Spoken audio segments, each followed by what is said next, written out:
afternoon, and welcome to Folk Exposure. My name is Michael Stock, and Folk Exposure is a program that explores folk music, both traditional and modern trends of it. On today's show, I'm very honored to have as our guest Sally Rogers. Welcome to South Florida. Well, thank you. And welcome to the studios here. Thank you. Sally, you've been playing music for quite a long time, I'm sure, and you started recording albums about 6 years ago? Yeah, in 1979 I recorded The Unclaimed Pint, my first album. Okay, I'll hold up the albums as we go, and then I just want to find out, like, what came about, how you went about as making the album, and how you decided to make an album. Well, in 1979 when I started recording this one, Stan Rogers, who's a Canadian singer, songwriter, who actually was tragically died in a plane crash a couple of years ago, a fire. He told me that I ought to make an album, and he told me that I ought to go out and tour. And another friend of mine in East Lansing, Michigan, where I was living at the time, also encouraged me to do so. And another bunch of friends followed suit, and I didn't have any money, and they said, "You don't need any money, do it, and the money will come." And they were right. Somehow it worked out. Some people lent me some money, and so I put together The Unclaimed Pint. Okay. And Let me just interrupt you just for 1 second, because I want to talk a little about Stan Rogers. I wasn't that familiar with him until after he died, as a matter of fact. And his music and his writing is so tremendous. oh, he's one of the, if not the finest North American songwriters. Yeah, without a doubt, in my mind. He was just incredible. Did he do? How'd you meet Stan Rogers? Gosh, how did I meet him? Let me think about this. Oh, I met him at a folk festival. I think it was probably in 76 or 7 at the Mariposa Folk Festival in Toronto. And then I was running a coffee house at the time called the 10-Pound Fiddle, or helping to run it, in East Lansing. And we wanted to have Stan and Garnet, and at the time David Eady was playing bass with them, come and play for us. And so we hired them, and I met him through that. And we got to be fairly good friends. So he convinced you that you were better than, I guess, most singers he's come across, or? Well, I don't know about that, but he convinced me that he gave me enough self-confidence to say, oh, I could do that, sure. I mean, it's something I'd wanted to do for a long time, not necessarily make a record, but perform, full-time is something that I'd wanted to do. So on your first album, The Unclaimed Pint, you decided to self-produce it. Yeah, well, I did it in conjunction with his friend Jim Sigler, who was one of the people who encouraged me to do it.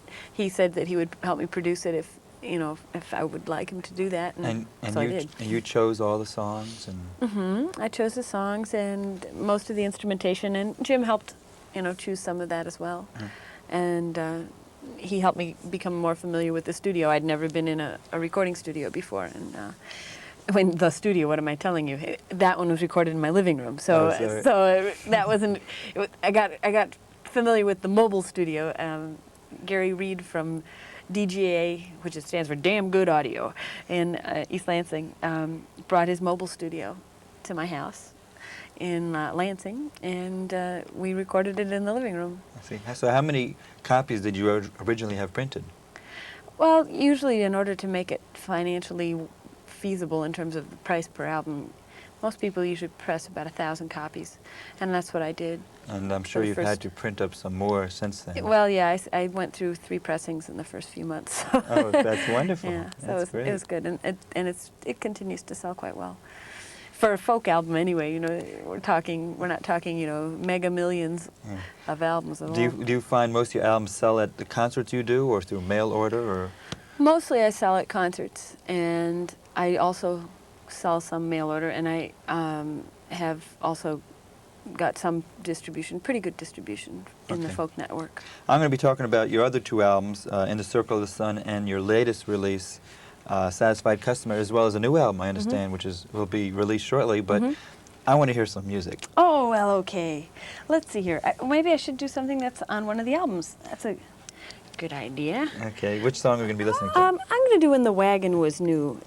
Since this is an educational TV station here, this is a song that a lot of children love, but so do adults, and a lot of real adults, like older type folks, even remember this having been sung on the radio back a ways.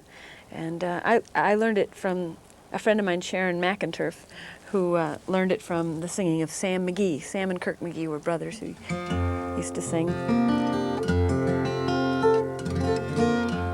And this is just a nostalgic look at the past.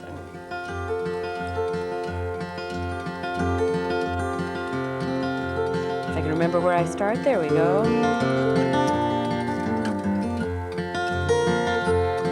Just an old rusty wagon that's left to rot away. The one we used to ride in back in the good old days. People all loved their neighbors, everybody was so free. And riding in the brand new wagon was something to see. Oh, I can see my daddy riding up in the wagon seat. Mama in her new sunbonnet, she looked so nice and neat. Children all in the wagon, Grandma, Grandpa too. Oh, we used to go to church on Sunday when the wagon was new.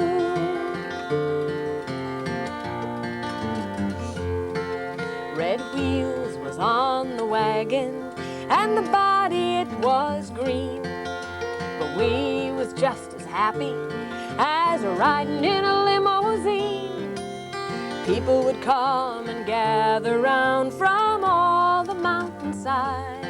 Take a look at a brand new wagon and all take a ride. Oh, I can see my daddy riding up in the wagon seat. Mama in her new sunbonnet, she looked so nice and neat. Children all in the wagon, Grandma, Grandpa too. Oh, we used to go to church on Sunday when the wagon was new.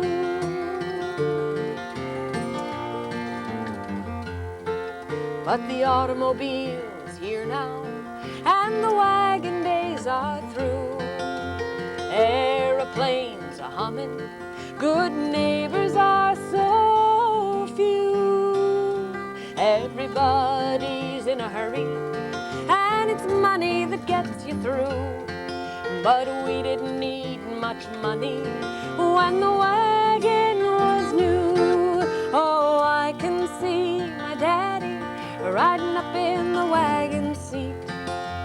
Mama in her new sunbonnet, she looked so nice and neat. Children all in the wagon, Grandma, Grandpa too. Oh, we used to go to church on Sunday when the wagon was new.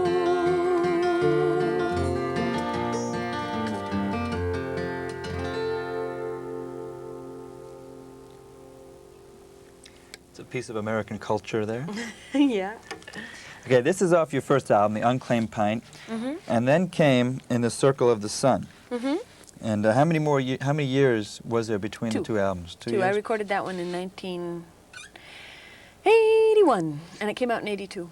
Okay, and what, did you just think it was time for a new album, or did you? Yeah, I had a lot of songs that I really wanted to record, and the time was right, I felt. So I did. You also got an award for the album from the National Distributors of Yeah, it's Independent... the National Association of Independent Record Distributors, otherwise known as NAIRD. NAIRD? Yes, NAIRD. And they have an annual convention. People who aren't that familiar with folk music may not understand that an awful lot of music, a lot of records that come out that are folk-oriented tend to be on very small labels, like my own. You're looking at the entire catalog right there. You have it in your lap. And then there are some larger independents like Flying Fish and Rounder and Philo.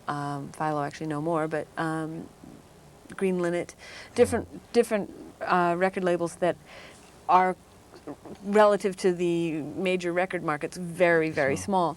And the National Association of Independent Record Distributors seeks to have, to provide a community these groups to, you know, get together and make a bigger organization. So anyway, every year they'd give out awards for the best albums put out in that year. And in 1982, my album received that award, which I was really surprised and thrilled to hear. So in the 2 years between your first and second album, I'm sure the contacts you've made in the folk industry probably was, I mean, did you expect anything? Do you have any expectations between those years? Or? Well, I don't know. My expectations were that I really wanted to travel around and play in as many places as I could. I love to meet people and I love to see the country, and that's a good way to do it. I was single, and life was changing for me at that time, and so I really enjoyed doing a lot of traveling. Well, So that's one reason. I was looking forward to doing stuff. I didn't know how well my music would be accepted, and I've been very fortunate in that it has been well accepted. Well, I noticed on your second album there's Dakota Dave Hall, as well as Claudia Schmidt, who are recording artists in their own albums. Was it difficult to get them to record help you on songs? I had gotten to know them as friends, and well, Dave lives in Minnesota, in Minneapolis, and I played at the Coffee House Extempore about a block from his house fairly often, and actually I met him, both he and Claudia I met through folk festivals and stuff. You know, when you end up at these festivals, you meet lots and lots of people that you never get a chance to see during the year because you're working, and so are they, you know, on the same night. So some festivals provided, you know, the meeting ground for us. And so we, like Claudia and Jan Mara is another person, she's not on the album, but the three of us sang at a couple of festivals and on Prairie Home Companion together. And through those connections, I really wanted, you know, I knew that if I recorded those songs, I really wanted to have Claudia sing, and she, you know, agreed to do that. Great. And has on the new album as well. Just for curiosity, how do you pay her? How do you pay other artists to... Depends. On the first album, I had no idea what was going to happen with the album. I had no great expectations for it at all, and my friends donated their time. And on the second one, we just negotiated a fee. I see. And actually, my husband's a winemaker, a professional winemaker, and we receive, as part of his pay, a certain number of cases of wine each year. So for this new album, the Satisfied Customers album, I was able to negotiate partial fees in cases of wine, which was really nice. That's We wonderful. bartered. Well, before we go on to your next album, Satisfied Customer, do you have a song from here you'd like to play? Oh, You let's see. have, Oh, let me see. What's on there? Sure. Actually, no. I won't do something right. Well, maybe I will do something else. Yes, I will. Okay. We were talking about Bob Franke earlier. All right. Bob Frank is a wonderful songwriter, but as a performer himself, you never hear of him. Down here, you don't. Okay. Up in the East, you hear quite a bit about him, and he plays in the Midwest a fair amount. And he's been actually performing much more since other people have been recording his songs. People have been anxious to hear him, and so he's been performing for 15, 20 years. He's an older man, I imagine. Well, he's 36, maybe. Oh, that's not, 35. that's not bad. He's not older. He's not Come on older. now. Young guy. So anyway, he's performing actually quite a bit now. That's Bob Franke. Franke, right. Right. F-R-A-N-K-E. In fact, what I'll do here is, I'd like to do a combination of songs, if that's all right. This is two songs together. The first one's one by Cy Khan, wonderful songwriter from North Carolina. And the second one is Bob Franke's song, and I like to put the two of them together. Join me for a moment before the evening ends, and take a look around you at your neighbors and your friends, your children and your parents, your husbands and your wives, and think on all the people that you care for in this life. In just a few more hours, these doors will all be locked, and all be still and silent where we laughed and sang and talked. There'll be no other witness to smell and sound and sight, except the memories that we each take with us through the night. For the things that we remember are the only things that last. We are not just the future, but all history of the past. If no one keeps on singing, were we ever really here? If no one tells the story, did we ever really care? Now help me to imagine our world just like this place, empty in a moment of every human face, of every singing creature whose voice lifts on the wind, and only broken walls to show all this had ever been. Did a bomb fall in the forest if no one heard it fall? If there's no one to remember, did we ever live at all? Will all the rooms we live in be emptied out and dark? Not just for the night, but forever.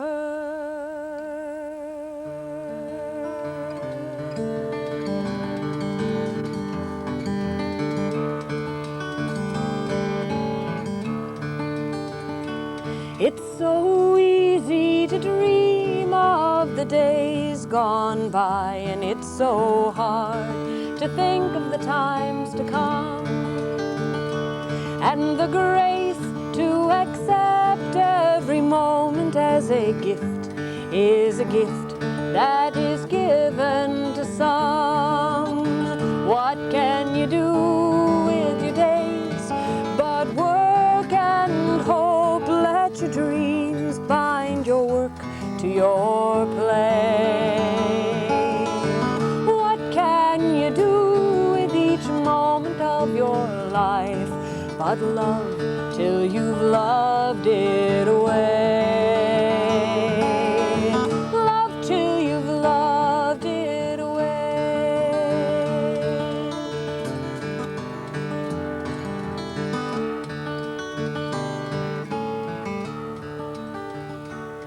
There are sorrows enough for the whole world's end, and there are no guarantees but the grave.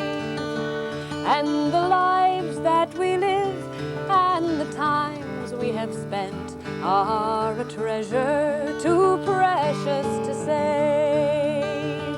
What can you do with your days but work and hope? Let your dreams bind your work to your play.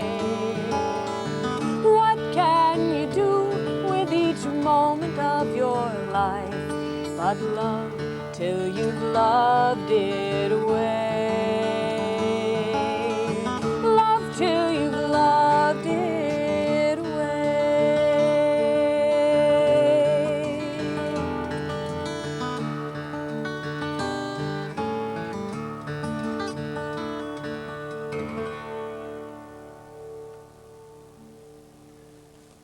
What a beautiful song. Isn't that a wonderful one? I love the line, "Let your dreams bind your work to your play." That just about sums up. You don't hear music like that on in rock and roll. And, you know. They haven't for a while, no. Although lately, I don't know, I've listened a little bit when I'm driving around for hours on end. I turn on the AM radio occasionally and sometimes the FM rock stations. And there's a little more of that creeping in. There's a little more social concern creeping into some of the music. That's good. Okay, well, that's off your second album, In the Circle of the Sun. And actually, the Saigon song, Forever, is on my fourth album, the one that's Oh, the one that's going to be out soon. Mhm. But before that one is going to come out, we have this one, Satisfied Customers. And how long was it between these two albums? 2 years. Another 2 years. Actually, now let me think. Maybe it was 2 years. It was Yeah. 2 years. This came out in '84. How do you, again, was it just time to do a new album? You had all this material? In between the two albums, actually when Circle of the Sun was made, I had just met my husband and didn't know I was going to marry him, but ended up marrying him. And we perform in the wintertime together a fair amount. During the rest of the year, he's pretty busy with the grapes, but and he's a wonderful, wonderful singer and guitar player and banjo player. And we've had just great time performing together, and so the idea came that it'd be great to do one together, and we were both ready for that. Howie has recorded an album for Folk Legacy Records that primarily, well, it features a lot of his aspects of his singing, but also his really fine banjo playing. And so it'd been a while since he'd recorded anything, so it just seemed like the right time. Is this up for an award too? I mean, is there any way you'll know about that? Or? I don't know. Actually, the NAIRD convention is, I don't know if it's just been or it's going to be, so if NAIRD. But, so I don't know. I don't know if it is or not. It seems like there's consistency in your albums. I mean, they're all beautiful. But Thank you. it seems like that as the more recent album, it just sounds much more crisper and brighter, and the songs seem much better than the other albums. Not putting the other albums down. Well, I, as one performs more, one grows, and it's a different thing with Howie there. You know, it's the two of us on the whole. Okay. By the way, his name is Howie Burson. I forgot Burson. to mention, so that I'm sure has something to do with it.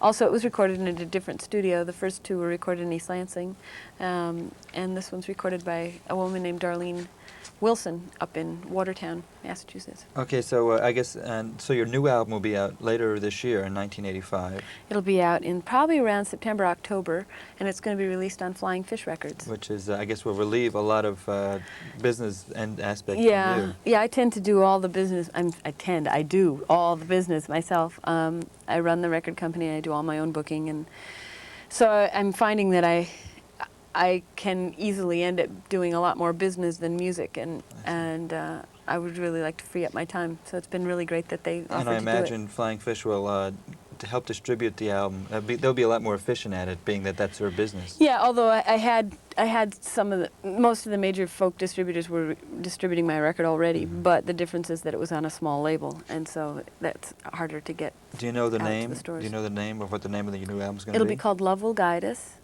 and it's based on a song that I wrote. The melody is from a hymn called I Will Guide Thee, fairly common hymn. In fact, I learned the hymn from Helen Schneier, who is a wonderful singer from Washington, D.C., and then I put secular words to it. Great. So we'll be looking for that soon.